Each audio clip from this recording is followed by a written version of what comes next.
The Edmonton Oilers, Vegas Golden Knights, and Los Angeles Kings are in a three-way race for the Pacific Division crown. On today's very special crossover edition of Locked On Oilers, Golden Knights, and Kings, a roundtable conversation about the top of the Pacific Division.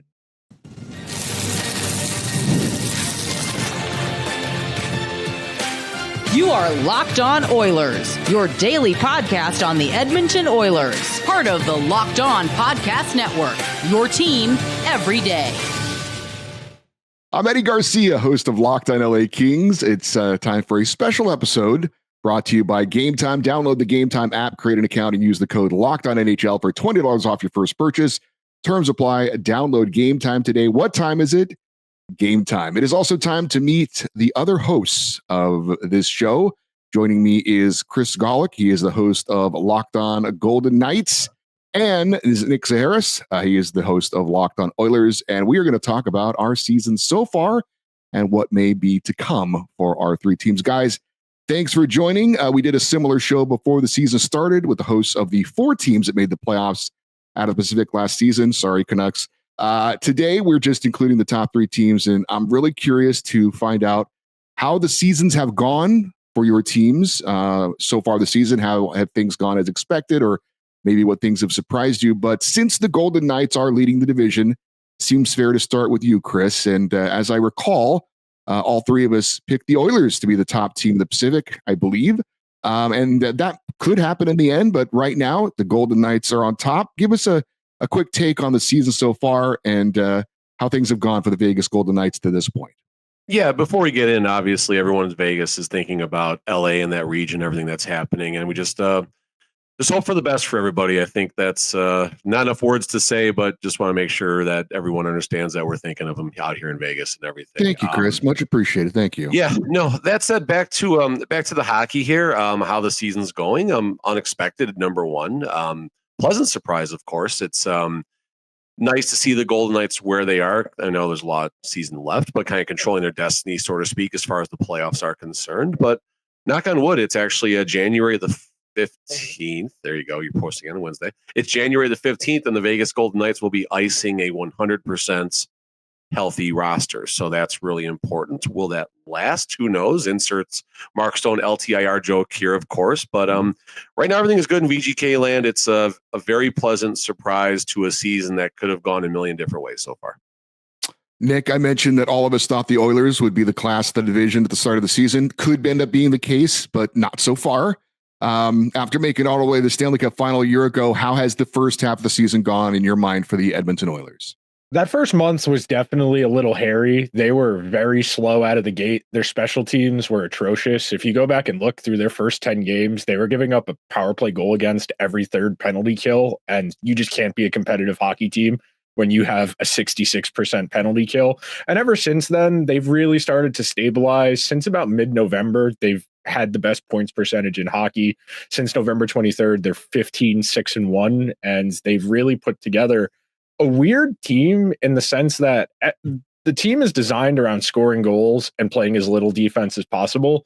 And they're not really getting a lot of offense. You know, they're middle of the pack in terms of goals for. They're playing really good defense, which really isn't what you would expect from a group that had one pair in pen when we started the season, but they've pieced together a functional defense. And when Stuart Skinner doesn't need to be the difference between winning and losing, he's more than adequate. And you saw it last night. He was solid in the game against the Kings, but he didn't have to do anything too remarkable. But for the Oilers, it's really just been a matter of getting over that slow start. And since about the middle of November, they've done that. Well, for the LA Kings, they've been, I think, pretty much what most of us expected. You know, maybe second, third place team. That's pretty much where they've been for most of the season.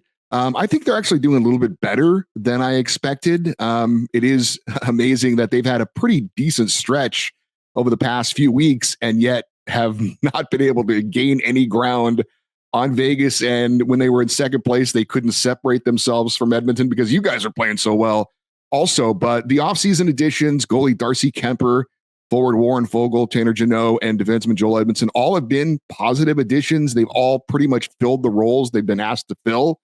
The team's a little bit more physical, a little bit more blue collar, and it was hoped that that could be the difference for when the Kings get to playoff time, which of course they haven't had a ton of success, as Nick well knows, over the last couple of seasons. But Darcy Kemper, I think, has probably been the biggest surprise, top 5 in goals against and save percentage so far on the season.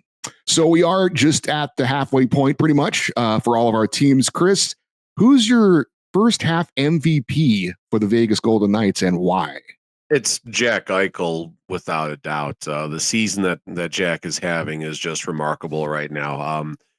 Eichel's progression since joining Vegas to becoming an effective 200-point player, I think, can't be, or 200 point.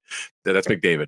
200-foot player is just it's remarkable to see. And I don't know if he's going to insert himself into the Selke conversation, but he's getting that direction. His face-off percentage needs to improve for that, but.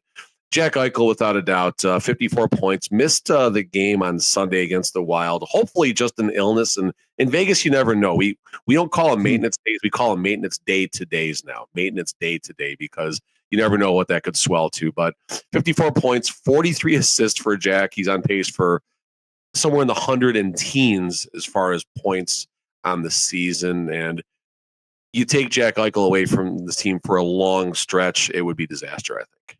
I would safe to assume he's not only met the expectations when you guys got him from Buffalo, but exceeded expectations. Exceeded expectations on the ice, and equally as important off the ice.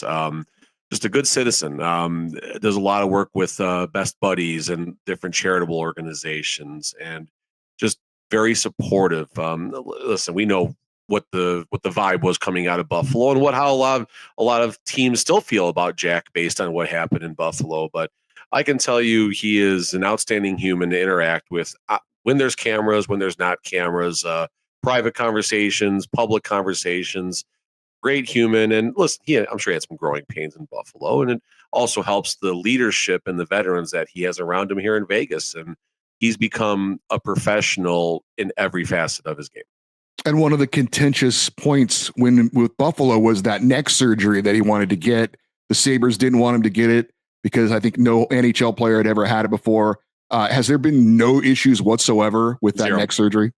Zero. And, the first season when the Golden Knights actually missed the playoff with Jack Eichel, we thought the Eichel curse was friggin' off the charts at that point.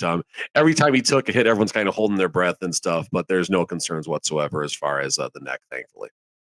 Nick, as far as your first half MVP, you've got a legit Hart Trophy contender on your roster. Of course, you've had that for a while, but I mean, this season, obviously, Leon Draisaitl is something else. So I would guess maybe that's where you're going to go, but who knows? Who's the MVP of the first half of the season in your mind for the Oilers?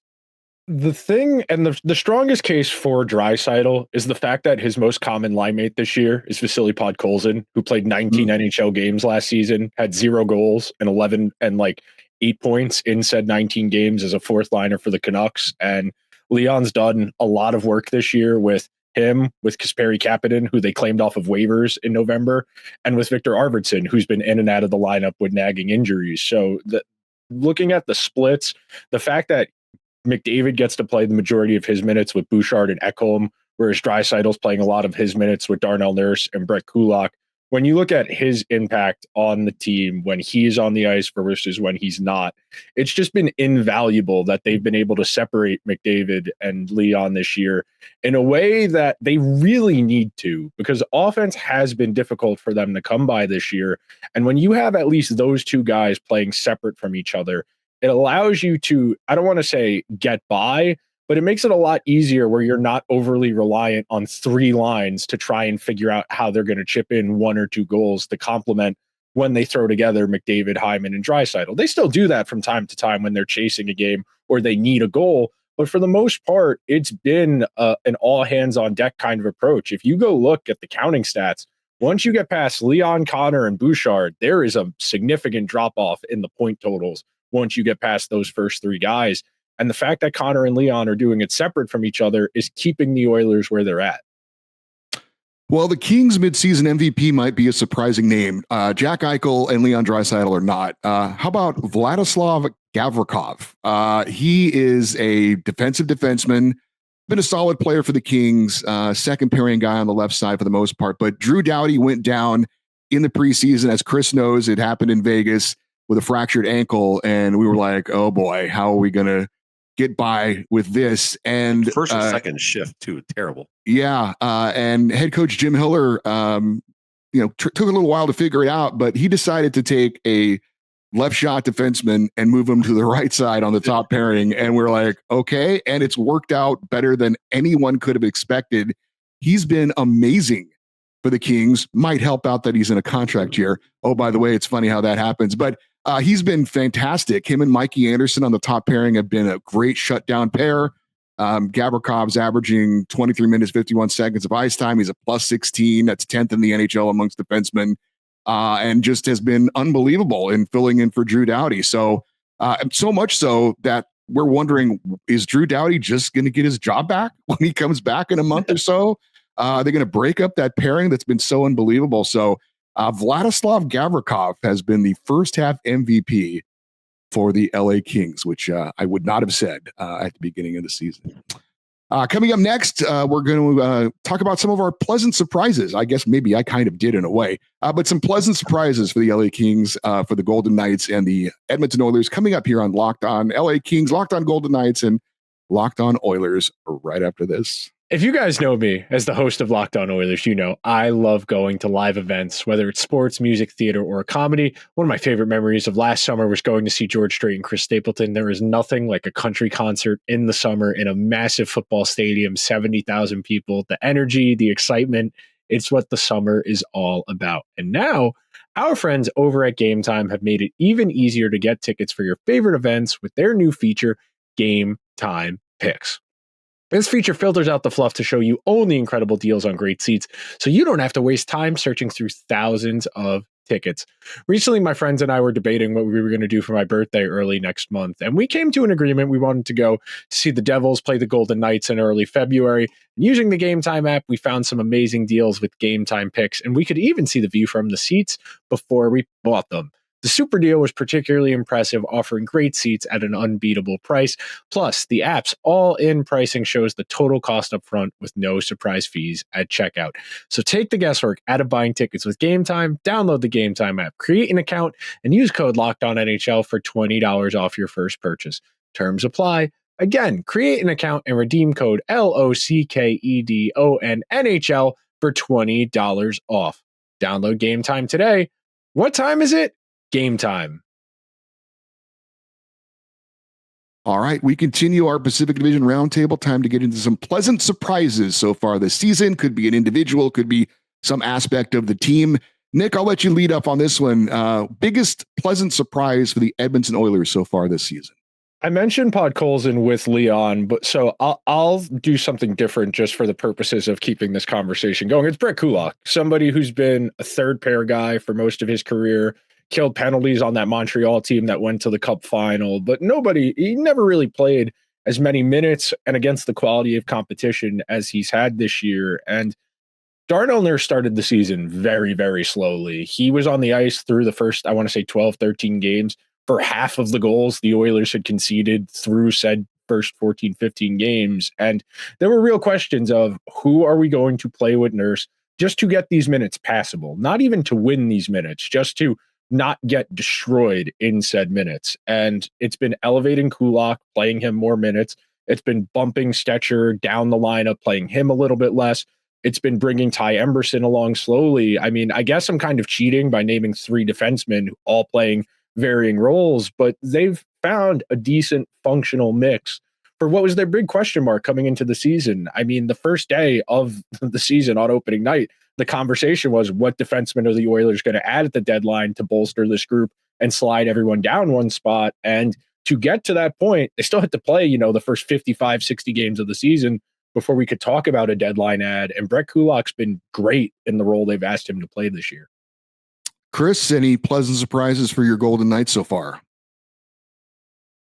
Pavel Dorofeev and Brett Howden, two names that people might not have even known existed outside of Vegas. Brett Howden, of course, New York Rangers background and everything. But point being is Pavel Dorofeev, 16 goals. Brett Howden, 15 goals. Ivan Barbashev, 15 goals as well.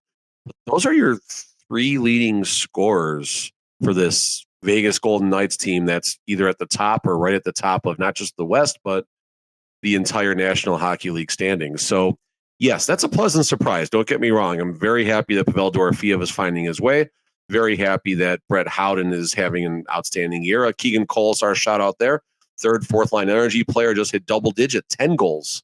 And it's also a concern because I wonder come playoff time, is Brett Howden the difference maker the Golden Knights are going to be looking to get that big goal in a late game? I see you chuckling over there, Nick. You're waiting for that.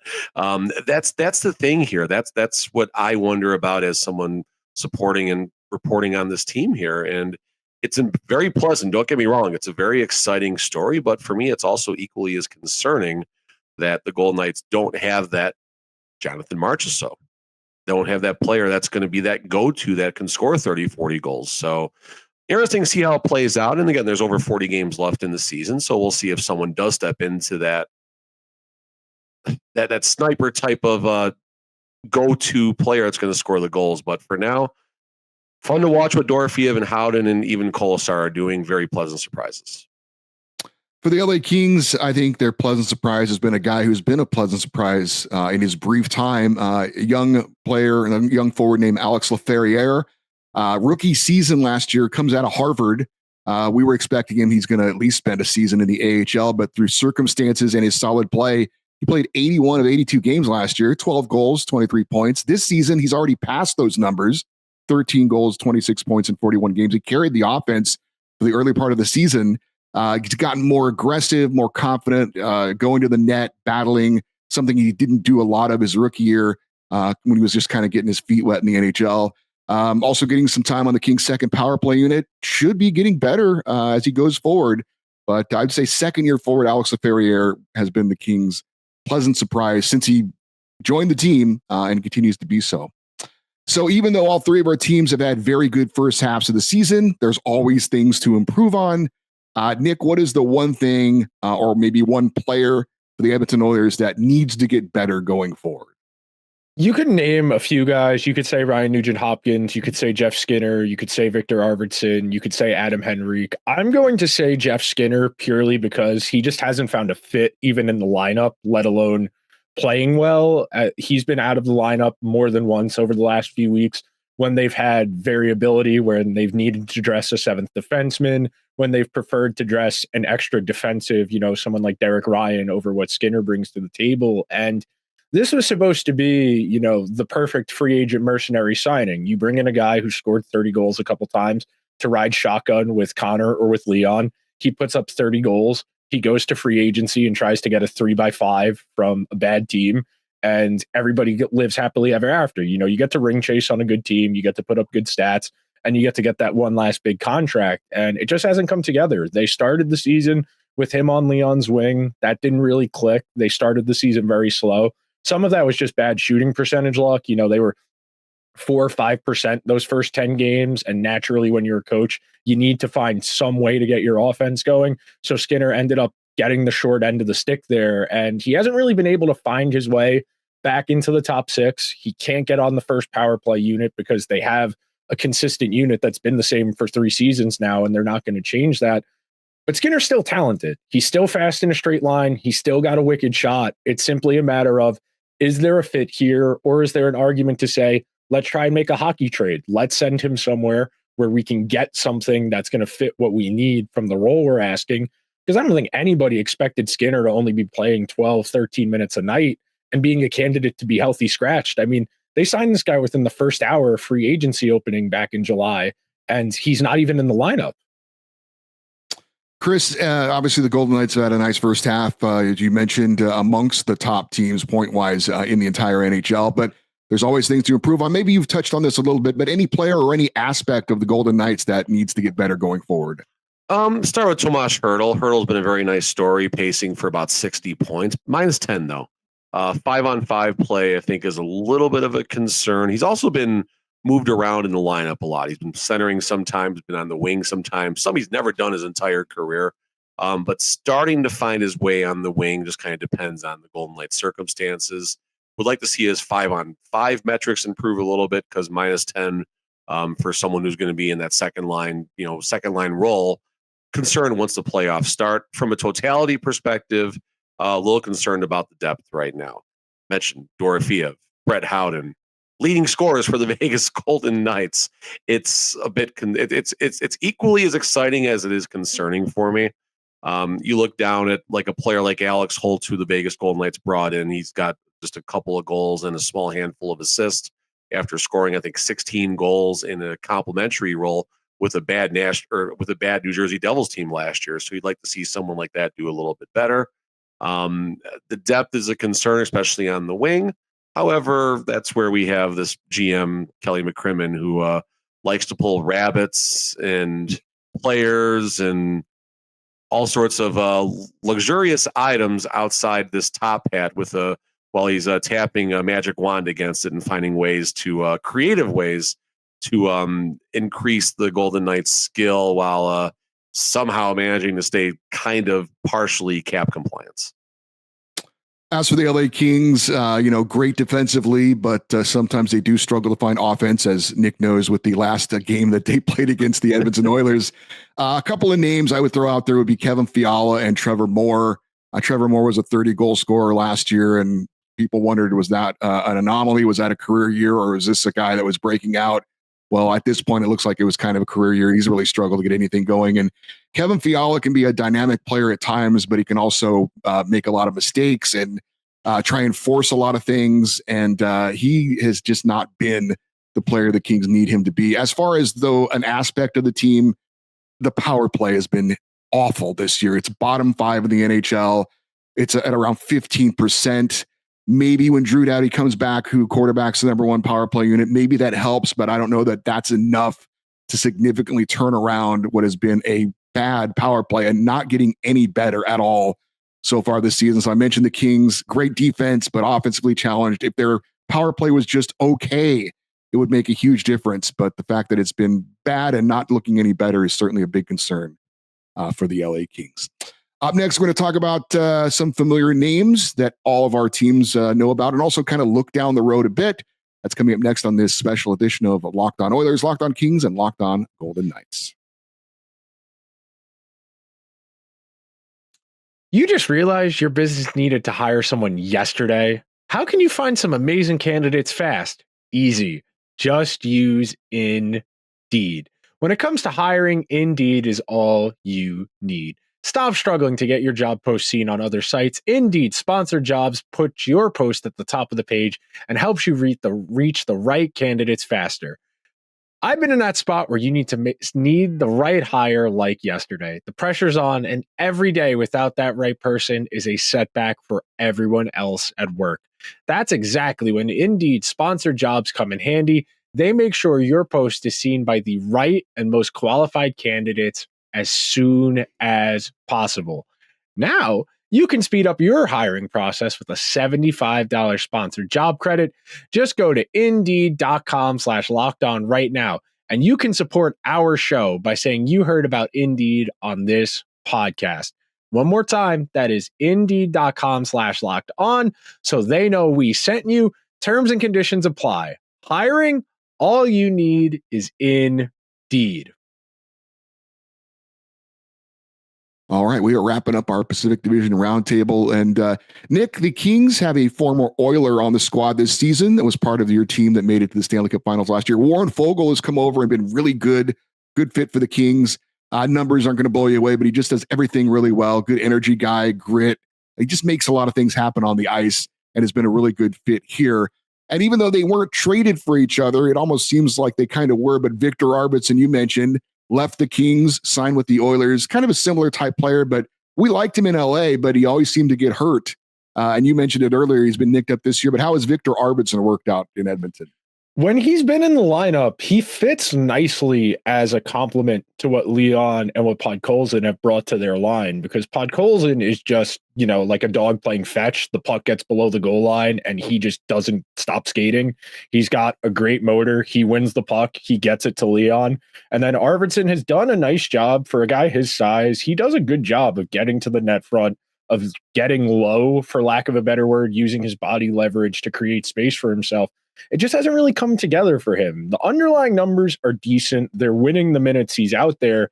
he just needs some luck. I said the same thing about Hyman before he started really scoring. I would say the same thing about Henrique. I would argue even the same thing about Skinner. A lot of the Oilers supporting cast just they haven't gotten the puck in the net, and it's not for a lack of playing well. They're controlling possession when they're out there. It's just not going in, and sometimes the whole season is just like that. Chris, a couple of former Kings in Vegas. Tanner Pearson, who won a cup with us in 2014, made the squad on a training camp tryout. And I've got a soft spot for the hardworking defensive defenseman, and Braden McNabb is a nice part of a great defensive core for you guys. How are those guys doing for you? McNabb he had bad turnover the other game, but other than that, McNabb is phenomenal. And I guess question for you, something we love watching McNabb do is when he gets on the offensive side of the blue line, he has this, what I call a roller hockey toe drag, and he just finds a way to change an angle on a shot and scores a few goals a year like that every year. It's the greatest thing in the world to watch. Has he ever had any goals like that or moments like that with the Kings? I don't remember any. I always remember, though, you could see him lining up a guy who was trying to enter the zone right around the blue line, and he was just going to, yeah. And we don't have anybody that does that anymore. And I used to love it. You can see here it comes, right? You just line this guy up and just going to crush him into the boards. That's what I remember most when I think about Braden McNabb. All these kids in the NHL right now, they don't know what a hip check is, so they don't know how to get out of the way, because he's the last person in the league that throws a hip check. He's the last. Yeah. No one else in the league hip checks besides Braden McNabb. And referees don't know about it anymore because they like to call interference penalties or something when somebody does a hip check now. They don't know what that is. So the Kings, Oilers, and Golden Knights, they've all been pretty much top three in the Pacific all season long. We've all played each other twice. We've split. The home teams won every game so far. Nick, are you confident that these three teams are going to be the three teams at the top of the division when it's all said and done? I was trying to make an argument for any of the other teams when I was putting together my note sheet, and I can't find one. The Canucks on paper should be better than they are, but they've had a very weird first half. They haven't really gotten the goaltending they've expected, whether it be from Seelovs or from Demko, who returned from injury. JT Miller's counting stats are very unimpressive for somebody who has had 80, 90-point seasons. Pettersson is playing reasonably well, but the biggest issue for the Canucks is they have one good defenseman. Other than Quinn Hughes, that unit has struggled massively this year, and it hasn't been able to come together for them.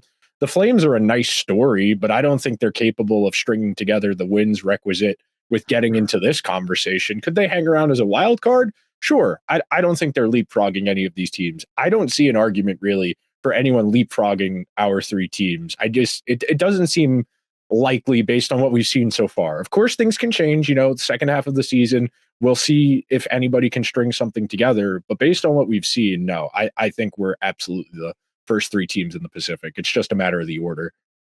I agree. And I think Chris was shaking his head as well. But Chris, when you look at the rest of the West, Winnipeg, Minnesota, Dallas, Colorado, if we're looking kind of bigger picture and deeper run into the playoffs, any of those teams really kind of, I don't know, strike fear is the right word, but really impress you as teams to contend with down the road? I mean, Winnipeg, you got that's an easy one, right? Plus 48 goal differential. I was actually looking at that, getting an answer ready for the last question. In the Pacific, you got Vegas, Edmonton, LA, plus 34, plus 23, plus 21 on the goal differentials. And then it's all a big bunch of red after that for the bottom five teams in the Pacific. Vancouver's only -6, and then Calgary is -10. So we'll see how that plays out. But Winnipeg, of course, is going to be a team to watch. Not to take a dig at LA here, but Winnipeg and LA kind of seem to have a commonality, right? Solid regular season, playoffs come, things definitely change a little bit. That said, LA, I think, is the team that has my attention right now. You look at what they've accomplished without Drew Doughty. You look at their goal differential, plus 21. Then you look at the goals against, 100, which is 14 better than Vegas, 17 better than Edmonton right now. And the Kings are going to get a massive trade deadline acquisition in Drew Doughty, plus whatever might happen come whatever the salary situation is. So the Kings, I think, are a team who are going to make a lot of noise down the stretch, number one. And I definitely agree. It's Kings, Edmonton, Vegas, top three. How that shakes out, I don't know, but that's your top three in the Pacific, unless just something really weird happens. Last one real quick, Chris. Any position the Oilers would be, or sorry, the Golden Knights would be looking to add at the deadline? Oh, wingers, definitely. Wingers and depth pieces. The Golden Knights have about 19 centers on their roster, and they love loading up on centers, especially late in the game for those faceoffs and everything. But I would say particularly right wing is going to be where Kelly McCrimmon is going to be looking to add a key difference maker, a vet with playoff experience that can score some big timely goals, because Golden Knights are 1 or 2 injuries away from this thing going pretty south. And luckily, again, January the 15th, Golden Knights are fully healthy. Will it be like that, especially after the Four Nations and everything? Who knows? Nick, real quick, any position that you think the Oilers we're looking to add at the deadline? The consensus has been a right-handed defenseman to play with Darnell Nurse and slide everybody else down one more spot. So you have a really good 7th defenseman. And we all know, you're going to need 7 or 8D to get through a playoff run if you're going to go the distance. And having a 7th and then an 8th defenseman you genuinely trust and feel good about, that matters a lot come the playoffs. Yeah, and the Kings are looking for a right-handed shot that can help them out on the power play. Their top 6 are all left-handed shots, and so it's been something that they're looking forward to. And again, if some kind of a veteran guy who could help out on the wing is certainly something they're looking for. Chris Gawlik is your host, one of your co-hosts of Locked On Golden Knights. Nick Zararis is your host of Locked On Oilers, and I'm Eddie Garcia, your host of Locked On Kings. Guys, it's been awesome to learn a little bit more about what's been going on with your teams. It's been a good season so far for all of our teams, and hopefully we can do this again come playoff time and get an update on where we all are. So thanks for doing this. Really appreciate it. And thanks for everybody for watching. If you want to check out more of our shows, obviously, YouTube and wherever you get your podcasts. This has been a Pacific Division Roundtable, a special edition of Locked On Golden Knights, Locked On Oilers, and Locked On LA Kings, your teams every day.